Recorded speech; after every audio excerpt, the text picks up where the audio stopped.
down some stairs, and it was like a proper bar. You see? Here's one.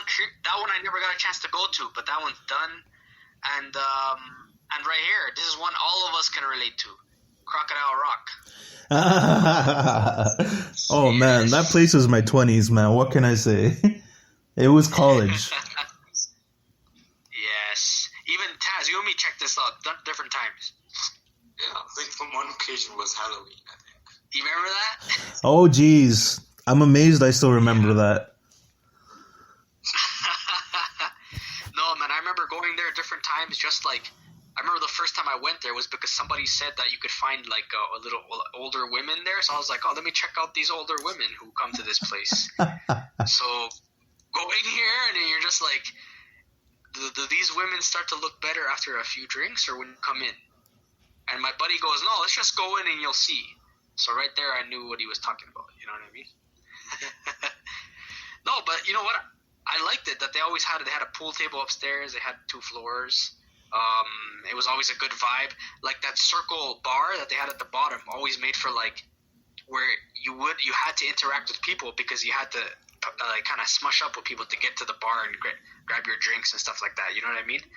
You remember that time, Vic, when we went to the what's it called? It was the Christmas pub crawl. We started off there. Yeah, because I remember like the best clubs and pubs, they were not, you had no physical distance whatsoever. You were, like you were saying, you're smushed up.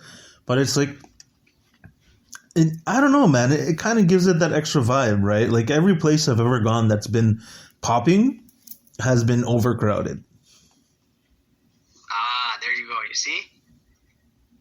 And for me, it's kind of like, yeah, obviously, like that can't happen with COVID and everything like that now. That's hence why it's closed down. But that's like in those moments is where you meet people, you make friends. Even if you don't make friendships, you make memories, and you remember those memories. Like we can talk about it now. You know what I mean? Yeah. There's also what is there? District 34, the Doggone Queen, Emmys. There's even some like Verona Cake and Desert Garden in Chinatown. I was there. I ate a cake there once. Okay. Have you been there, Vic? No, it doesn't ring a bell for me. Furama Cake and Desert Garden. I remember one time having Chinese food like late at night. I was drunk with my buddy. We went in there to get cake to this place, and we're just like, I don't know if Chinese food and cake is a good mix. But he goes, you know what his reasoning was? He goes, listen, it's a Chinese cake and a Chinese garden like dessert place. We're fine. I don't know if that made any sense after, but I found out the next day that it was not a good idea. Oh God. Oh Lord. There's also Hogtown Smoke. I can't believe that one's done. That one is like, that's like, it's a joint, like it's a Toronto like kind of, how do you say it, like a landmark, right? Like Hogtown Smoke. A lot of people know about that place. What did they specialize in? They were like Toronto, like specialty Toronto burgers, and like it's a BBQ joint, like ribs. You know what I mean? Okay. Slow cooked meat, that kind of thing. Right. A lot of these places, I thought like that they had different locations. Now, of course, I guess it depends. I guess every location is run differently, so it doesn't mean because if one location is good, the other location is gonna not survive. You know what I mean? Mm-hmm. Yeah. And yeah, man, it's sad. And to be honest with you, like even look at Rebel, like the nightclub, they haven't shut down, but they're not doing anything in there right now. Some of these places, I think they're just like, even them, like they're finding other ways to like keep going, like the income. But the thing is, you see with those places, what I don't get, like especially like that, like event places like that, if there's no events, there's no parties or clubs going on there, how are they making any revenue with that? Is it like, are they selling liquor or like, you know what I mean?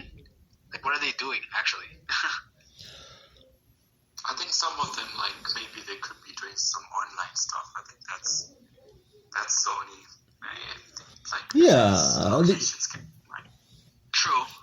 I can see them doing like streaming online sets.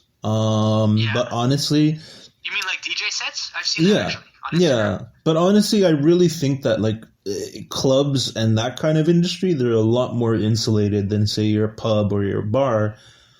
Because in a typical night on a weekend, they make a ton of money. They make enough for a week, 2 weeks. Oh yeah, you're seeing lots of exactly because of the amount of people that are in there. Yeah, so I feel like they have a much bigger cushion. But it's just all the newer guys or like the smaller guys, the hole in the walls, the independents. Mom and pop shops. Yeah. Mom and top. Yeah, mom and top, man. You know what? I just created a new one right there. Tom and mom. I don't think mom should have went in that though. So.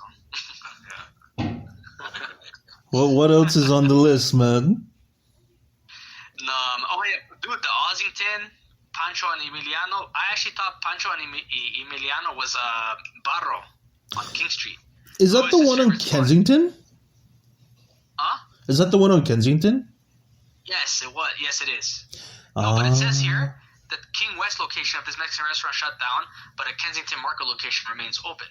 So I didn't know there was two different ones. But I swear that one was the one on King was closed before. Yeah. Before this happened. Yeah, I saw it didn't do that well. Yeah.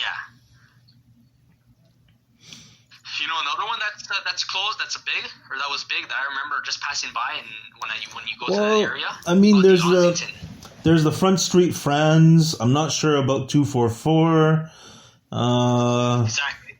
And then there's all the controversy of like strip clubs closing. Some people want them like permanently closed. But or even remember Shoeless Joe's, man. I've watched so many Champions League games, National League games there. Like it's kind of sad to see it go, but one on King, right? Yeah. But like that one, that's a landmark. I feel like a lot of these places, I can appreciate them a lot because it's just like, you know what, I got to experience them all out, you know? Like who knows what the clubbing, bar, restaurant scene or industry is going to be like in a year. Exactly. I mean, put it this way, you cannot have a good party if you're social distancing and everyone's got to wear a mask in there. Like you just can't. That whole industry is based on like cramming as many people as you can and having like lit music. You know what I mean? It's like the vibe is going to be off with having like, okay, you have 3 groups here and like another people over there. You know what I mean? It doesn't feel natural. Yeah, like you could go for like a lounge vibe, kind of like the Keg. Yeah. But I feel like that's as good as it'll get. Probably. It'll be like spaced, like more chill, like nothing like those amped, like crazy rave parties, you know? Yeah. Yeah. Even an area that I really like to the most, and if everything goes back to normal, man, we gotta check out more, is the Ossington. Like, Ossington area. Oh, yeah. The Ossington bar has closed down after 10 years. Yeah, there was another one, the Rhino. It was around that area too. I would go there, a buddy of mine lived there, and I would go there after playing at, there's some pitches out there. I can't remember the name, but it was like King and Bathurst kind of ways. Yeah, man. The Ossington, it's like, because that area, I always liked it, man, because it was like a nice little area with like little bars and like little, you know what I mean, little restaurants and like patios. And I actually took a date there one time. Like to that area. Oh, how did that go? Yeah. How did the date go? It went very nice, but it didn't end well. Put it that way. The date went nice, but it didn't end well. But you know what? I like that whole area was nice though, man. Like you had like different couples around. You know what I mean?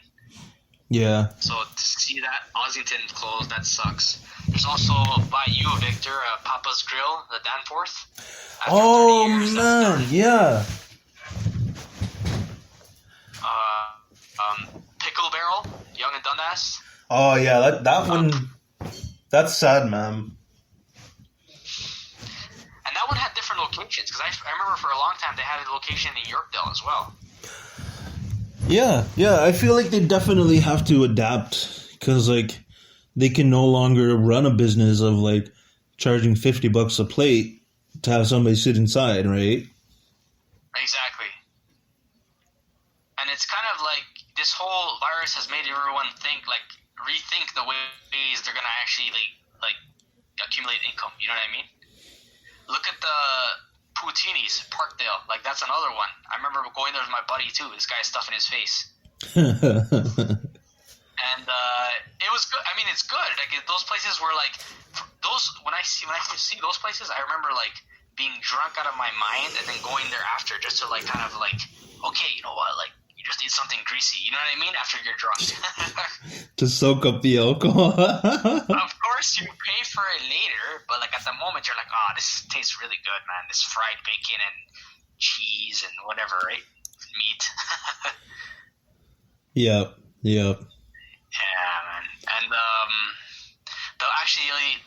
the most awkward, weird story I got with that one, I've probably said it before, was when I went to Montreal, and I'm not sure if you were there with me, Taz, that time, but they were selling peanut butter and Chinese food. Were you there at that time, Taz? Yeah, so it was like we were in the club district in Montreal. Instead of hot dogs outside in the vendors, they were selling Chinese food on a little truck or a little stand there with peanut butter, like peanut butter noodles. Huh. Like, I've seen peanut sauce. You seen what? I've seen peanut sauce, but I don't know about peanut butter. Yeah. Yeah, it was like peanut butter noodles, like peanut butter. It was like, okay, it kind of was like a sauce, but it was like peanut noodle sauce after people have been like drinking tequila and stuff all night. I don't know if that's a good mix. I was scared.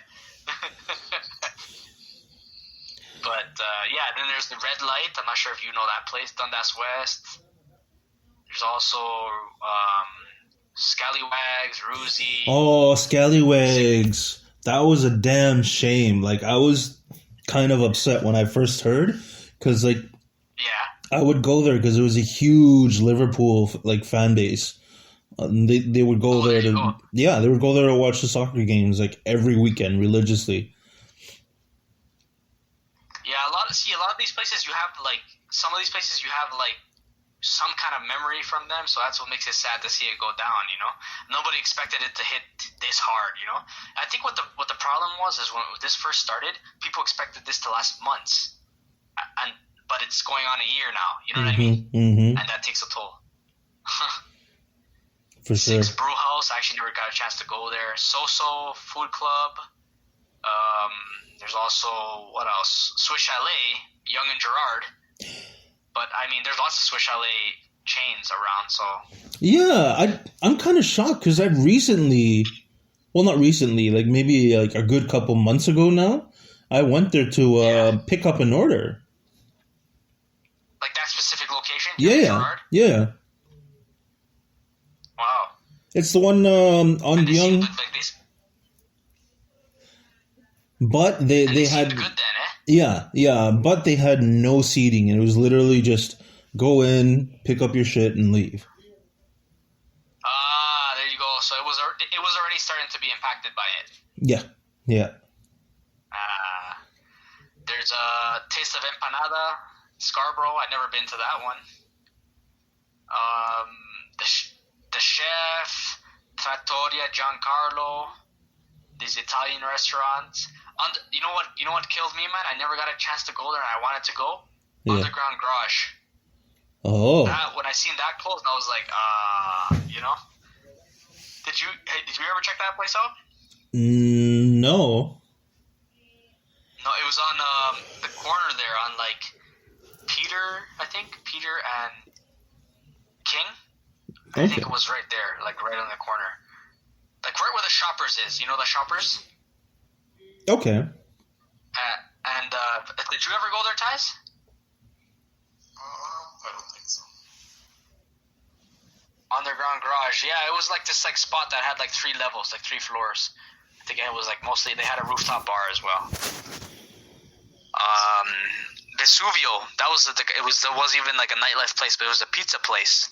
You heard of that one, Vic? It was on Dundas. Nah.